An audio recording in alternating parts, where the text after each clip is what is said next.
Good afternoon dear students. Quantum mechanics में हमारा जो नेक्स्ट लेक्चर है that is basis vector of a vector space और basis of a vector space. Dear student, इसमें हम बात करेंगे अबाउट बेसिस वेक्टर्स कि किसी भी लीनियर वेक्टर स्पेस में बेसिस वेक्टर क्या होते हैं। इसको प्यारे बच्चों हम तीन तरीके से समझेंगे। पहला, जो क्वांटम मैकेनिक्स की मैथमेटिकल फिजिक्स की बुक है उसमें लिखा हुआ है। दूसरा, हम एग्जाम्पल लेंगे एक आपका फिजिक्स से, और तीसरा एग्जाम्पल लेंगे हम हमारा डेली लाइफ से। तो उनको हम पैरेलल साथ में लेते हुए चलेंगे। प्यारे बच्चों, सबसे पहले बताया गया है कि जो बेसिस वेक्टर या एक बेसिस सेट होता है किसी भी एक लीनियर वेक्टर स्पेस का, वो एक सेट ऑफ वेक्टर होता है उस लीनियर वेक्टर स्पेस में। यानी कुछ वेक्टर्स होते हैं और वो वेक्टर उसी सेट से बिलोंग करते हैं, उसी लीनियर वेक्टर स्पेस से बिलोंग करते हैं। तो जैसे यहाँ पे बताया गया है कि हमारे पास साई के एक हमारा बेसिस वेक्टर है। यहाँ पर के का ये जो के हमारा सबस्क्रिप्ट में है, it varies from 1 2 3 and so on. अब ये के कहाँ तक जाएगा ये डिपेंड करता है कि हमारा जो लीनियर वेक्टर स्पेस है उसकी डायमेंशनैलिटी क्या है। अगर मान लीजिए 3 डायमेंशनल है तो हमारा के 1 2 3 तक जाएगा, 2 डायमेंशनल है तो 1 2 तक जाएगा, 8 डायमेंशनल है तो ये 8 तक जाएगा। यानी जितने हमारा लीनियर वेक्टर स्पेस की डायमेंशनैलिटी है, जितने डायमेंशन का वो है, उतने हमारे बेसिस वेक्टर्स होंगे। और वो बेसिस वेक्टर, हम उनको बेसिस वेक्टर तब कहेंगे जब वो 2 कंडीशंस फुलफिल करते हैं। प्यारे बच्चों, वो 2 कंडीशंस हैं। एक हमारी है लीनियर इंडिपेंडेंस और दूसरी है हमारी स्पेनिंग द स्पेस। अब दोनों की जो दोनों रिक्वायरमेंट है एक एक करके हम समझते हैं। देखिए बच्चों, हम इसको, जगह कम है तो इसी में काम चलाने की कोशिश करेंगे। प्यारे बच्चों,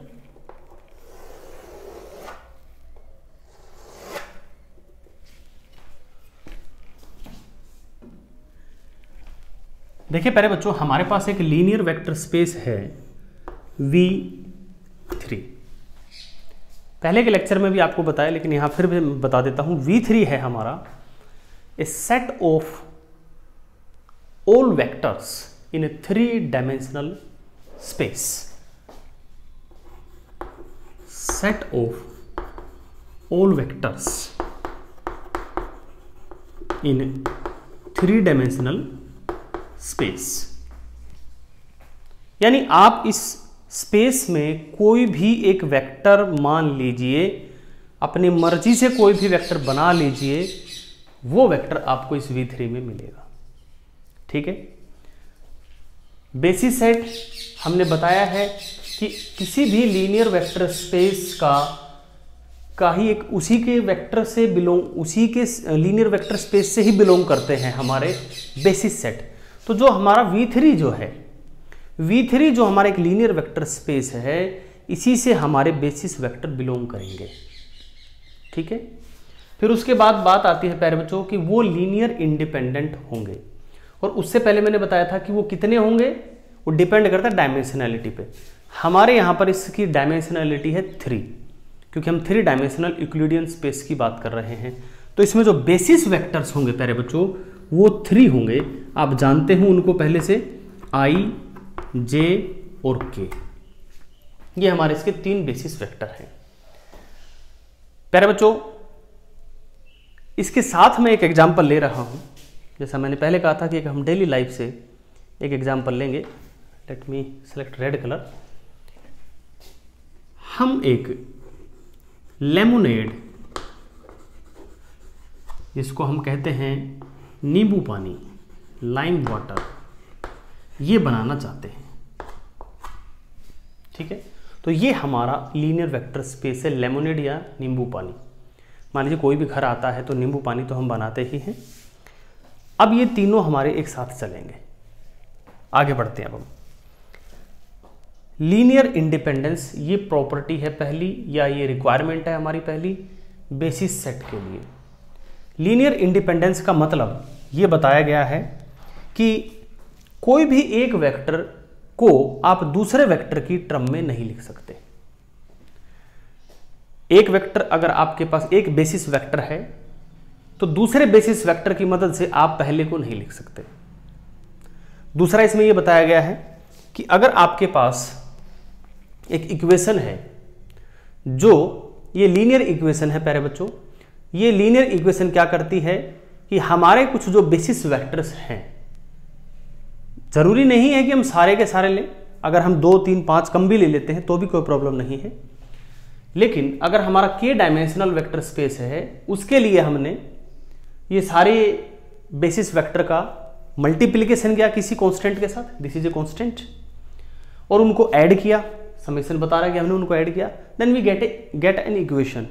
और वो इक्वेशन को अगर आप 0 के बराबर रखते हैं तो आपके पास एक ही सॉल्यूशन आता है कि हर एक कांस्टेंट, हर एक कोफिशिएंट बेसिस वेक्टर का 0 होना चाहिए, तभी ये इक्वेशन ओबे होगी। यही एक सॉल्यूशन उसमें आता है। अगर ये सॉल्यूशन आता है तो हम कहेंगे कि वो सारे के सारे बेसिस वेक्टर क्या हैं, लीनियर इंडिपेंडेंट। इसमें आते हैं हम, इसका अर्थ ये हुआ प्यारे बच्चों कि मैंने अगर लिखा ai या a1i a2j a3k इक्वल्स 0, तो इसका एक ही सॉल्यूशन होना चाहिए। और आप देख भी सकते हो कि अगर किसी भी कोई भी आपने एक वेक्टर लिया है और वो वेक्टर आपका आ गया 0, ठीक है, इसका मतलब ये पॉसिबल तभी हो सकता है जब उसका x कंपोनेंट, y कंपोनेंट और z कंपोनेंट तीनों कंपोनेंट 0 हो। यानी इसका एक ही सॉल्यूशन है and that is a1 equal to a2 equal to a3 equals 0। इसे कहते हैं लीनियर इंडिपेंडेंस प्रॉपर्टी। ठीक है बच्चों, अब इससे हम समझते हैं what do we mean by linear independence property. प्यारे बच्चों, नींबू पानी आपने बनाना है, आप किचन में जाते हैं और किचन में आपको क्या क्या मिलता है।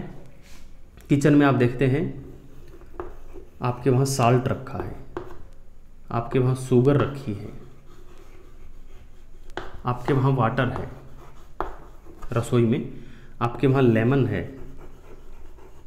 आपके वहाँ ब्लैक साल्ट है,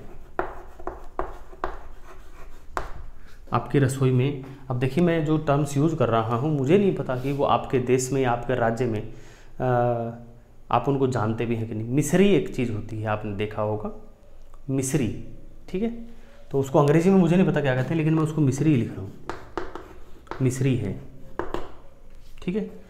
हनी, हनी को तो आप सब जानते हैं, हनी है, ठीक है। ये सारी चीज़ें आपकी रसोई में रखी है, किचन में रखी हैं। प्यारे बच्चों, लीनियर इंडिपेंडेंस का मतलब समझो। लीनियर इंडिपेंडेंस का मतलब ये है कि आपने नींबू पानी बनाने के लिए क्या किया, आपने लिया वाटर, आपने लिया साल्ट, आपने लिया शुगर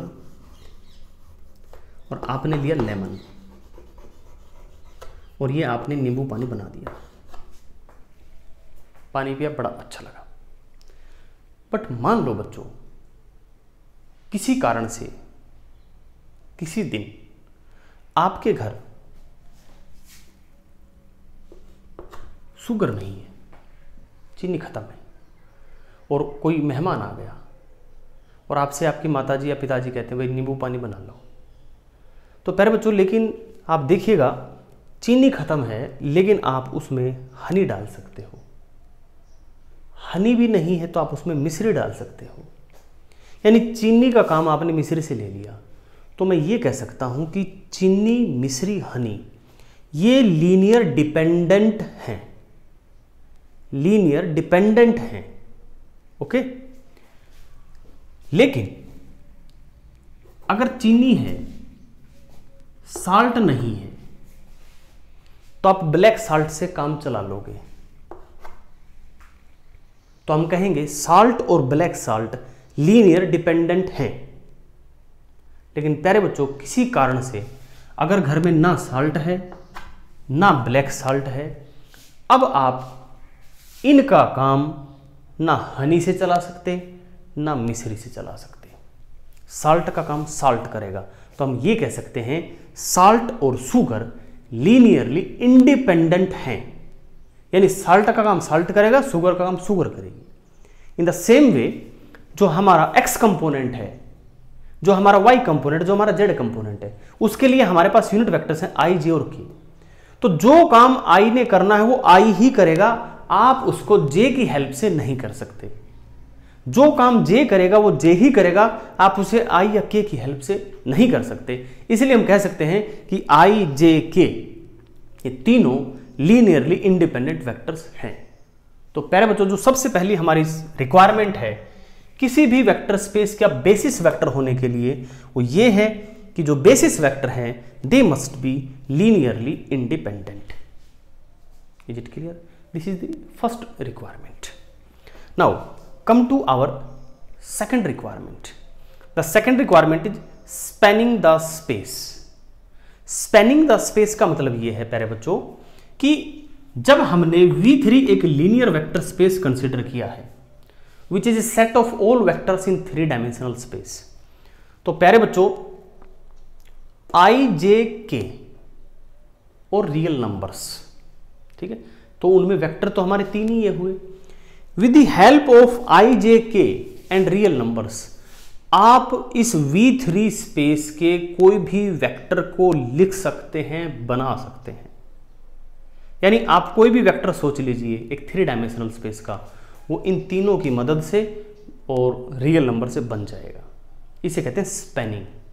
ठीक है, तो प्यारे बच्चों अगर हम ब्रैकेट में यहां देखें तो जो चार चीजें हैं हमारी, they are spanning our space. Lemonade या लाइम वाटर, नींबू पानी बनाने के लिए ये चारों चीजें हमारे स्पेस को स्पैन करती है।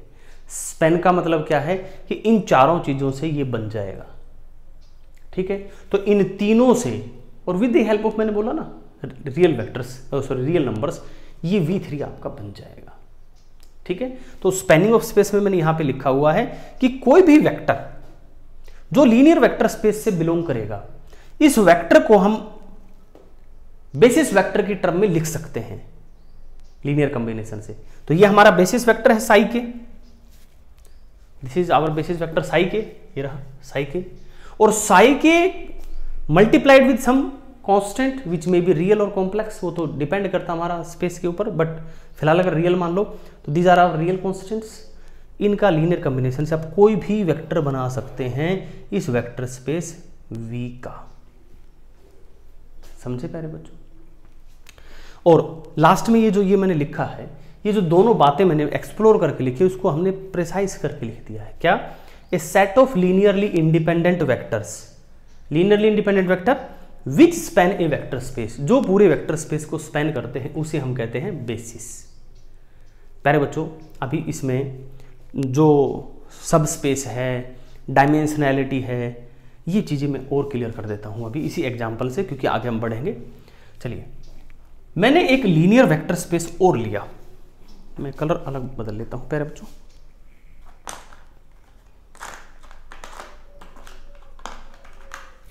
ये कलर नहीं लिया, देखो मैंने एक प्यारे बच्चों एक वेक्टर स्पेस और लिया, उसको मैंने कहा प्यारे बच्चों V2 and it is a set of all vectors in xy plane। ठीक है, तो प्यारे बच्चों वो स्पेस के लिए था, ये प्लेन्स के लिए है, और कौन सा प्लेन? XY plane. तो आपको पता है आपको क्या चाहिए, I और J चाहिए और रियल नंबर चाहिए। तो प्यारे बच्चों with the help of I and J and real numbers आप XY प्लेन का कोई भी वेक्टर बना सकते हो। ठीक है, तो I और J लीनियरली इंडिपेंडेंट है, फिर उसके साथ साथ ये XY प्लेन को स्पैन करते हैं, तो ये दोनों हमारे हो गए बेसिस वेक्टर। ठीक है, यहां हमें कितने बेसिस वेक्टर चाहिए थे? 3। तो हम कहेंगे कि इसकी जो डायमेंशनैलिटी है, डायमेंशनैलिटी लिख लेना स्पेलिंग, यहां 3 है क्योंकि बेसिस वेक्टर आपको 3 चाहिए। इसकी डायमेंशनैलिटी प्यारे बच्चों कितनी है?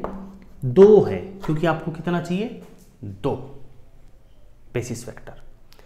इसके साथ साथ एक बात और सोचो कि जो V3 है, set of all vector in 3D space, क्या इस V3 में ही V2 नहीं है?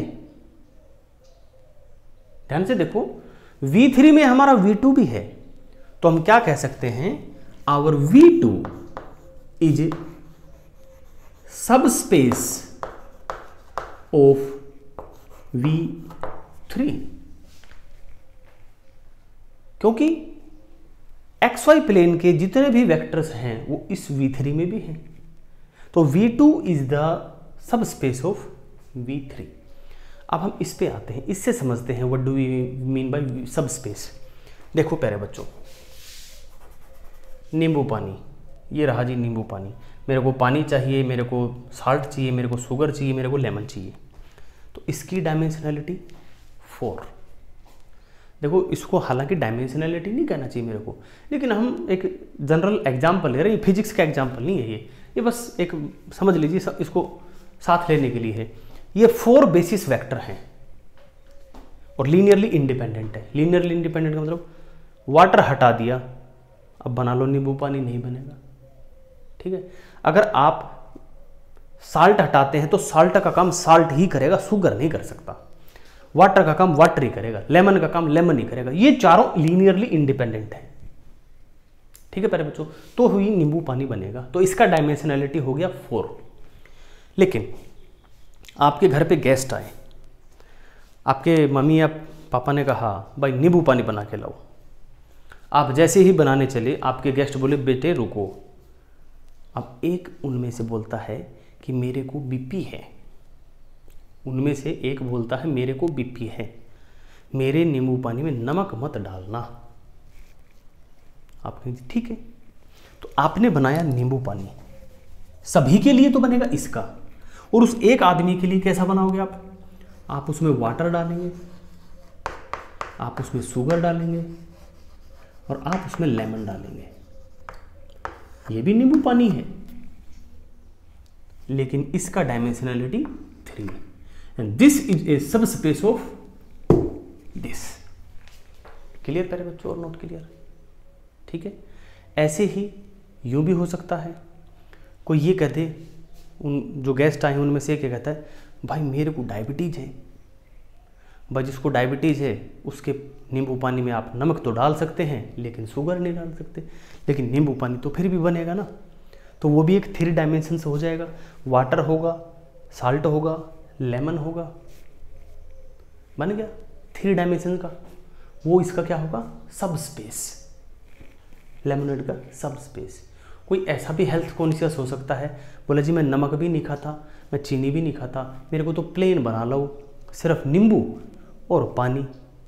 तो उसमें आपको 2 ही चीज़ की ज़रूरत पड़ी, लेमन, वाटर। उसका डायमेंशनैलिटी 2, क्योंकि बेसिस वेक्टर कितना 2। और प्यारे बच्चों वो फिर इसका सब स्पेस, और वो इसका भी सब स्पेस, और वो अगले वाले का भी सब स्पेस। समझ में आया प्यारे बच्चों? तो सब स्पेस, डायमेंशनैलिटी और बेसिस वेक्टर, आई होप आपको समझ में आया।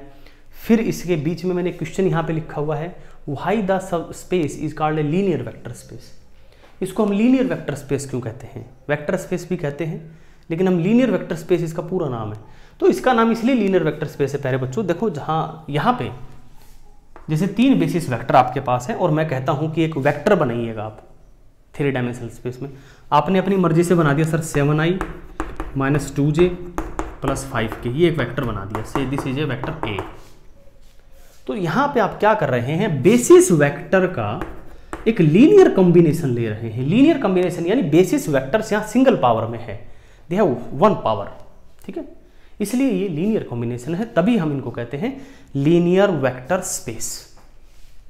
ओके बच्चों, तो ये था हमारा concept of basis of a vector space और बेसिस। आई होप आपको ये समझ में आया है, एंड मेरे हिसाब से इसमें हम सारी बातें बता चुके हैं, ठीक है।